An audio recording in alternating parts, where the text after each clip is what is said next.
2 जून 1947 जब दिल्ली के एक कमरे में करीब दर्जन भर लोग मिलकर करोड़ों लोगों का भविष्य लिखने जा रहे थे। करीब 1.5 दशक से मुस्लिम लीग जिस पाकिस्तान की रट लगा रही थी, वो आज कागजों में उनके सामने सच होने जा रहा था। सिर्फ 2 हफ्तों में भारत के खंडित होने की योजना पर मोहर लग गई। भगवान राम के बेटे लव का बसाया लाहौर, ढाकेश्वरी माता का तीर्थ ढाका, गुरु नानक देव जी का जन्म स्थान ननकाना अब 2 टुकड़ों में बंटने जा रहा था।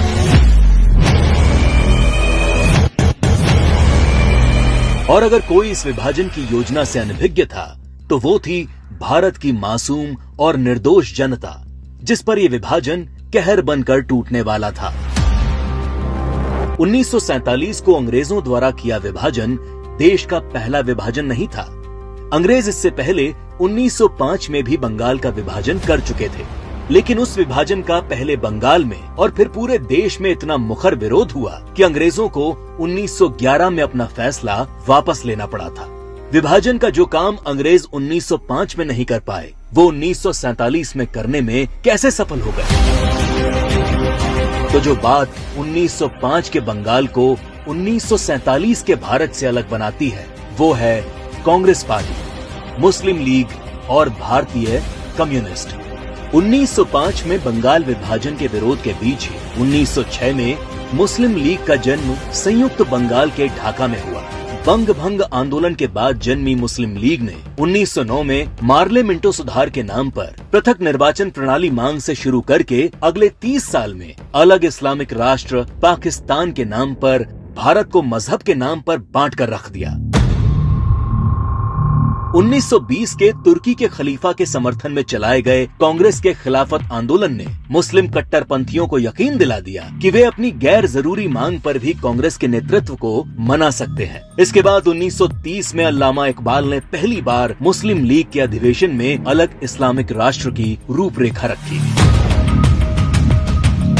इकबाल की कल्पना के इस अलग इस्लामिक देश के लिए पाकिस्तान नाम सबसे पहले चौधरी रहमत अली ने प्रयोग किया। जब 1933 के तीसरे गोलमेज सम्मेलन में चौधरी रहमत अली ने पाकिस्तान अभी नहीं तो कभी नहीं नाम के पर्चे बांटे और करीब 7 साल बाद 1940 में लाहौर अधिवेशन में मुस्लिम लीग ने पहली बार पाकिस्तान नाम के अलग इस्लामिक देश का प्रस्ताव पास किया और 1947 में 10 लाख लोगों की लाश पर चढ़कर एक अलग इस्लामिक देश बना लिया।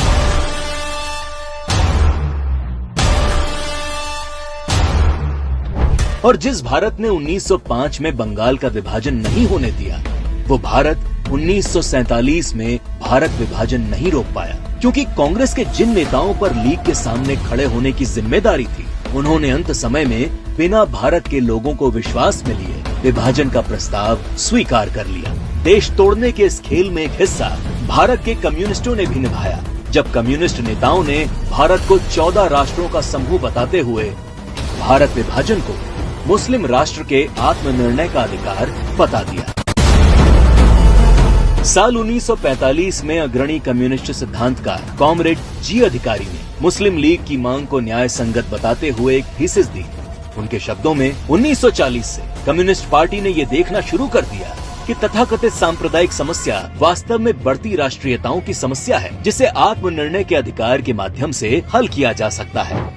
यदि हम इसके प्रगतिशील सार को देखें, तो पाकिस्तान की मांग वास्तव में पंजाब, पठान, सिंध, बलूचिस्तान और पूर्वी प्रांतों की मुस्लिम राष्ट्रीयताओं के क्षेत्रों के आत्मनिर्णय के अधिकार की मांग है। जब देश का विभाजन हकीकत बनना तय हो गया, तब सर रेडक्लिफ को भारत और पाकिस्तान की सरहद तय करने की जिम्मेदारी सौंपी गई।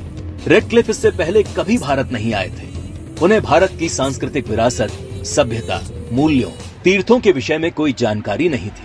3 सप्ताह में तय कर लिया गया कि कौन सा हिस्सा पाकिस्तान कहलाएगा और कौन सा हिस्सा हिंदुस्तान।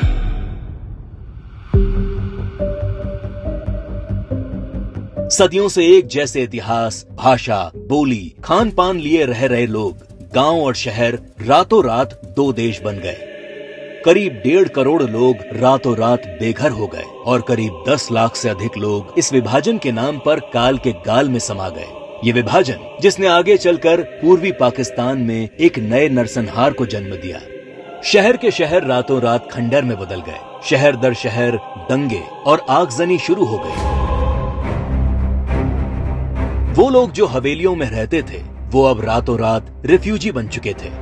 अपना सब कुछ लुटाकर लोग सड़ी गर्मी और बरसात में मीलों तक फैले काफिले हजारों की तादाद में अपनी जान बचाकर चले आ रहे थे। सबसे बुरा हाल महिलाओं का हुआ, जिन्हें इस विभाजन की सबसे क्रूर कीमत चुकानी पड़ी। सैकड़ों महिलाओं का अपहरण और बलात्कार किया गया।